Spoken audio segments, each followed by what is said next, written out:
સરકારના મહિલા સશક્તિકરણ અંગેના પ્રયત્નોને વધુ વેગવાન બનાવવાના ભાગરૂપે આગામી રક્ષાબંધન પર્વ નિમિત્તે સુરત મહાનગરપાલિકા દ્વારા તમામ ઝોનમાં રાખી મેળા શરૂ કરાયા છે।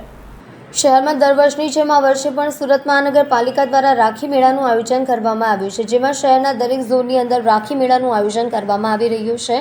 આજે સુરત મહાનગરપાલિકાના મેયર, મ્યુનિસિપલ કમિશનર તેમજ અન્ય પદાધિકારીઓની હાજરીમાં રાખી મેળાનું ઉદ્ઘાટન કરવામાં આવ્યું હતું। રક્ષાબંધન આ તહેવારની દર વર્ષે દરેક ભાઈ બહેન આતુરતાની રાહ જોતા હોય છે, કેમ કે આ દિવસે બહેનો ભાઈના હાથે રક્ષા કવચ એટલે કે રાખડી બાંધતી હોય છે અને ભાઈની લાંબી ઉંમર માટે પ્રાર્થના કરતી હોય છે। ભારતીય સંસ્કૃતિમાં આ તહેવારનું આગવું મહત્વ હોય છે। તમામ ધર્મ કે જ્ઞાતિના લોકો રક્ષાબંધન પર્વને શ્રદ્ધા અને ભક્તિભાવ સાથે ઉજવણી કરતા હોય છે।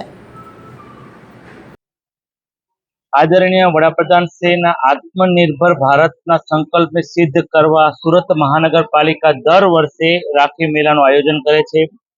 તમામ ઝોનમાં 101 રાખી મેળાનું આયોજન કર્યું છે। અહીંયા અમે ચેરમેન શ્રી અને કમિશનરે અત્યારે રાખી મેળા ઉદ્ઘાટન કર્યું છે। એમ કલાકની અંદર તમામ ઝોનમાં ઉદ્ઘાટન થઈ જશે।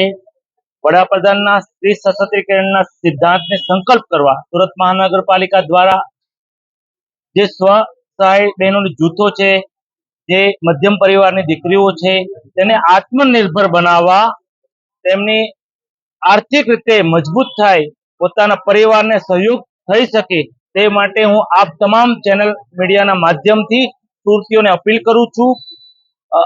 આ મહિલાઓને આત્મસન્માનથી જીવવા અને આત્મનિર્ભર બનાવવા ફૂલ નહીં તો ફૂલની પાખડીથી ખરીદી કરીએ એ જ અભ્યર્થના। આ મેળો ક્યારથી ક્યાં સુધી ચાલુ રહેવાનો? આ મેળો આજથી શરૂ થયો છે અને 1 વીક સુધી આ મેળો અહીંયા શરૂ રહેશે। એમ એ જ રીતે તમામ ઝોનમાં, જે 9 ઝોનમાં 101 મેળાનું આયોજન કર્યું છે, એ તમામ દુકાનો પણ એ રીતે શરૂ રહેશે। ઓકે।